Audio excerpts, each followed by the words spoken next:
ចូលលើកទី2គឺបាចេញការភាសានេះចូលនៅរយខាងស្រាទៅពេលតែចេញដល់ថ្ងៃរយតែកណ្ដាប់នេះចេញអញ្ចឹងការចូលភាសានេះ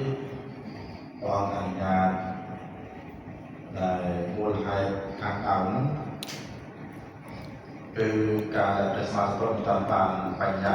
ការចូលចាំប្រសារបស់វិខោសារបស់វិខោក្នុងពុទ្ធសាសនាយើងនិយាយរូបវិខោសាមណេរ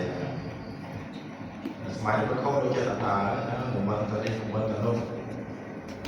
ហើយបានទៅដល់កិនផាដល់ភាសាដល់រហូតដល់បែបហ្នឹងចឹងគឺការទៅជន់ថាគួរតែយើងតំណាំទៅដល់អ្នកស្រុកហើយ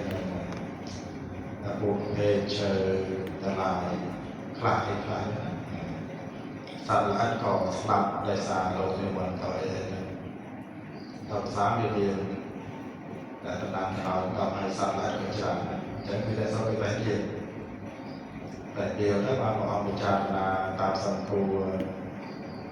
ចឹងក៏ព្រះអង្គបញ្ញត្តិការចូលចាំរក្សាគឺអនុញ្ញាតឲ្យពិខុចូលចាំរក្សាណា